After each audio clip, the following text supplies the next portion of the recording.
Hi, my name is Lawrence and my partner is Andy. We worked as wildlife crime scene investigators and we studied 3 out of 40 DNA samples from a big shipment of ivory that was taken by authorities at a port in Hong Kong.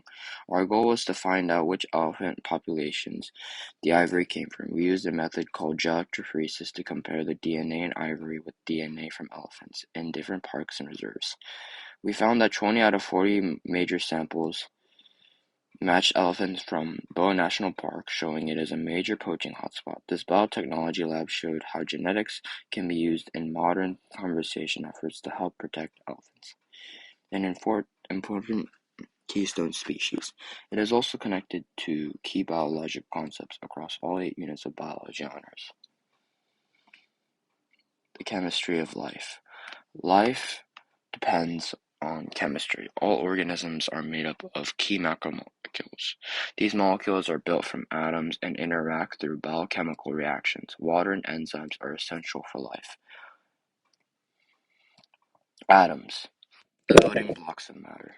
Everything around us is made up of atoms. Law of conservation and matter. Atoms can't be created or destroyed, only rearranged. Atoms join together to form molecules, including life's essential biomolecules.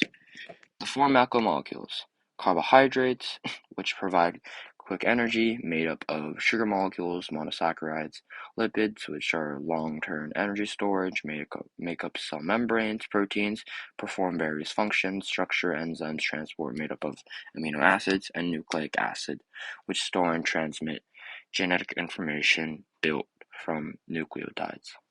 And enzymes, the catalysis of life. Enzymes speed up chemical reactions without being used up. Work by breaking down or rearranging molecules, vital for digestion, DNA replication, and cellular processes. Without enzymes, life's reactions would be too slow to sustain life.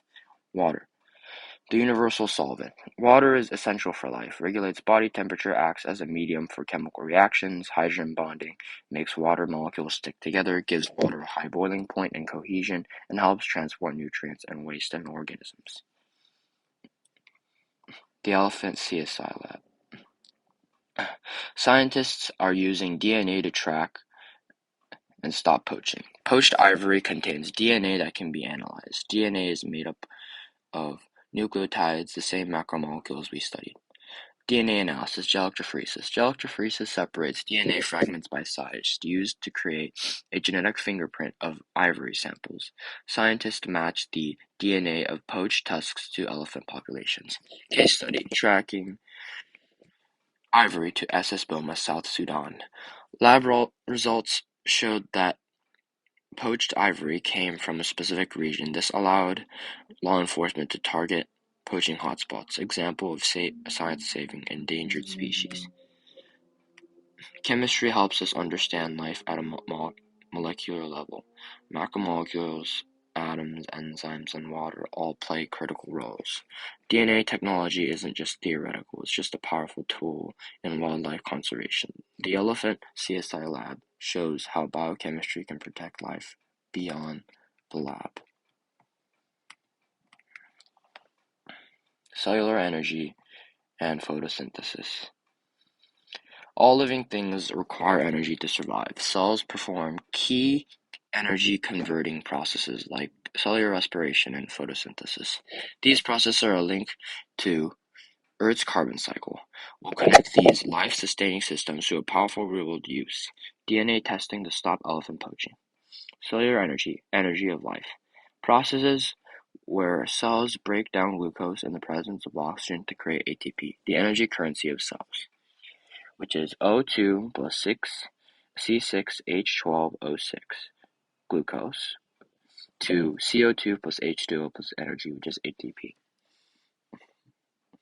It occurs in the mitochondria, and it powers all cellular functions, including DNA extraction forensic labs.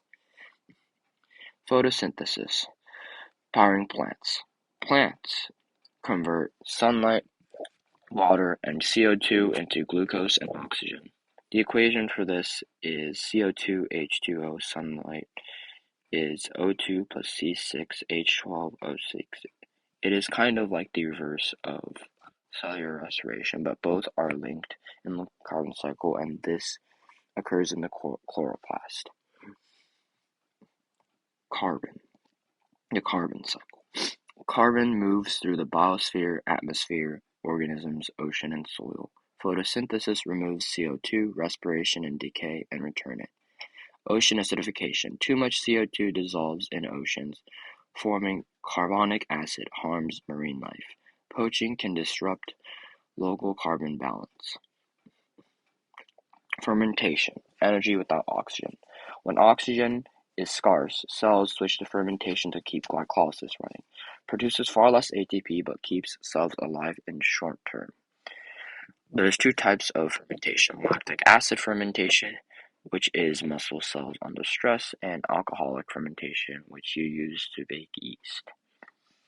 ATP structure and cycle.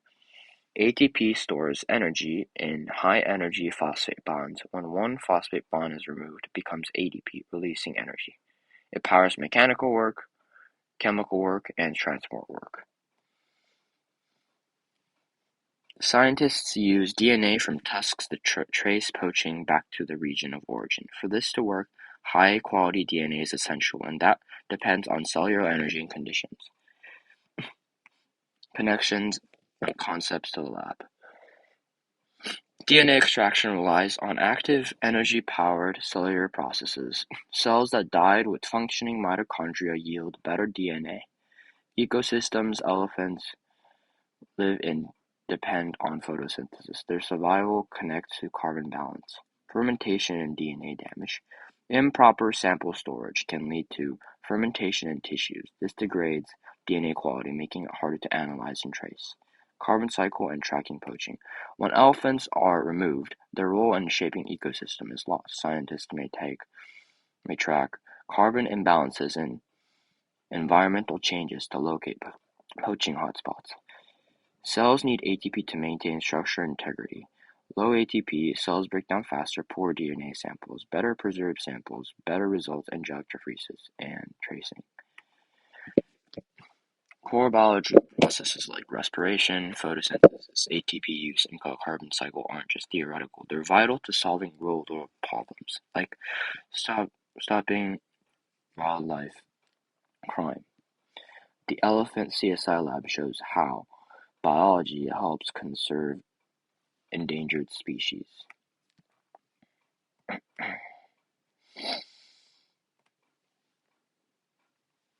Natural selection / evolution.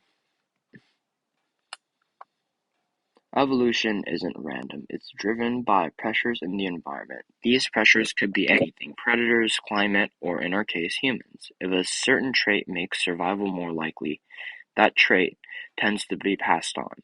That process is called natural selection, and it's the main engine behind how evolution works.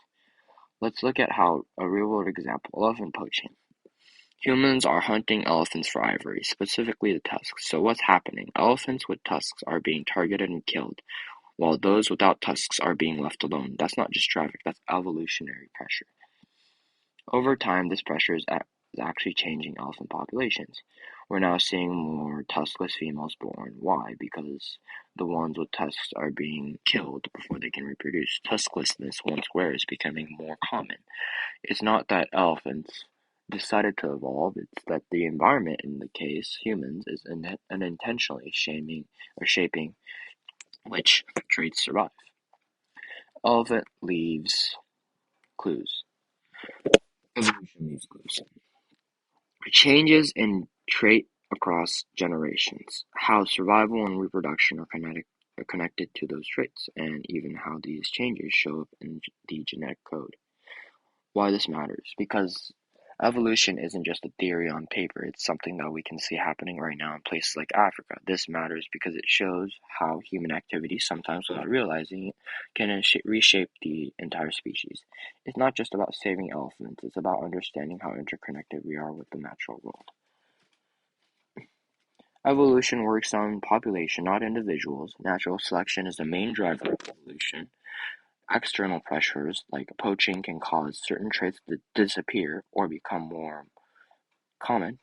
The rise of tuskless elephants is a real-world example of evolution in progress. The story of elephants and tusks isn't just biology, it's a wake-up call. When we fact nature responds. Understanding evolution helps us see those changes and maybe gives us the knowledge to stop causing harm before it's too late.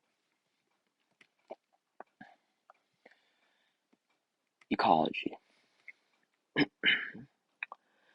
Everything in nature is recycled.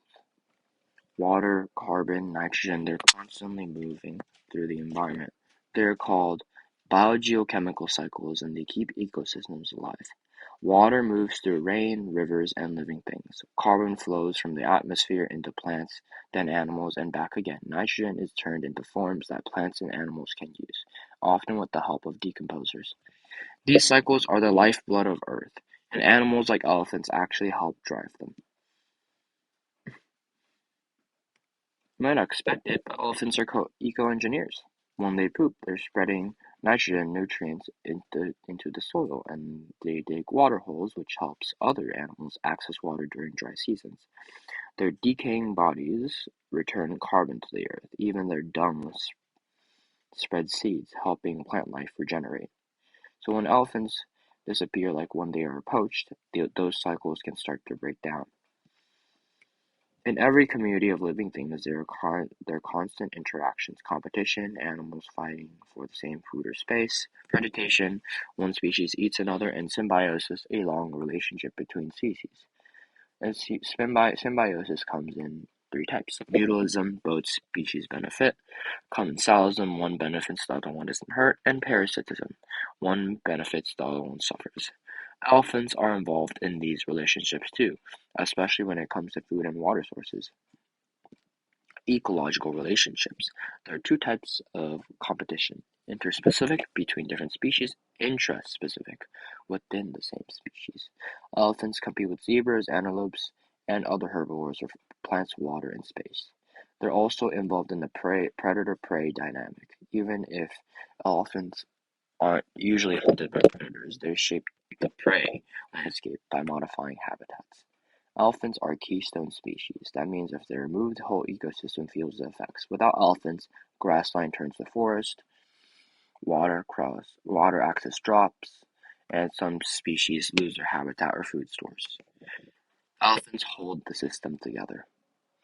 Energy moves through an ecosystem in a pyramid shape. At the top, primary producers, plants; then primary consumers, herbivores like elephants; higher up, secondary, tertiary consumers, carnivores; and at the top, apex predators like lions and humans. Each level feeds on the one below it, but because energy is lost at every step, there's less energy the higher you go, and that limits how many top predators an ecosystem can support. Elephants in the pyramid. As primary consumers, elephants eat ton of plant matter, but that feeding also creates opportunities for other animals. They knock down trees, open spaces for grasses; they dig water, helping other species survive dry seasons; they stir the soil, helping new plants grow. What happens when elephants are poached? Less dung equals fewer nutrients in the soil; no digging equals dry land; water becomes inaccessible; plants change; herbivore competition increase; food chains collapse; predator lose prey overpopulate. And when we lose a species like the elephant, we don't just lose a big animal, we lose a living engine that powers nature. Understanding ecological relationships, recycled relationships, and energy flow shows us how deeply connected everything is. And if we want to protect ecosystems, we need to protect the species that hold them together. Laudato Si. It is not enough, however, to think of different species merely as potential resources to be exploited while overlooking the fact that they have value in themselves. Laudato Si 33. This quote from Laudato Si reminds us of something we often forget in modern society: that the living world isn't just here for us to take from. Every species, every creature, every piece of creation has value, not just because it's useful, but because it simply exists. Because it plays a role in a greater interconnected web of life. Let's think about elephants for a second. Too bad they've been reduced to a single idea: ivory, a product, a commodity, something to be hunted or sold. But when we look deeper, we look at their ecological role, we see something far more important. Elephants are what we call keystone species. That means their presence doesn't just matter, it's essential. They shape entire ecosystems. When elephants roam, they knock down trees and create open grasslands that helps other herbivores find food. Their dung spreads seeds and brings nutrients like nitrogen back to the soil. They dig water holes that other animals depend on during droughts. Even in death, elephants return carbon and energy to the earth as they decompose. They are literally movers of life. Now imagine when an elephant disappears. Poaching doesn't just kill elephants, it breaks ecological systems. The carbon cycle slows down, the nitrogen cycle weakens, water becomes harder to access, and food webs start to collapse. Other species are pushed out or begin to die off. The balance is lost. So this isn't just a conversation issue, it's a moral issue. Laudato Si challenges us to stop thinking about nature as stockpile of resources. Instead, we're calling to see creation as a community that we're part of and responsible for. When we allow elephants to be exploited, we're not just harming them, we're harming ourselves. We're weakening the very systems that sustain life on Earth, including our own. But the opposite is also true. When we protect species like elephants, we're not just saving one animal, we're healing ecosystems, restoring cycles, and choosing to live in right relationships with the Earth. That is the heart of the Laudato Si. That is the heart of ecological justice, and that's why elephants matter.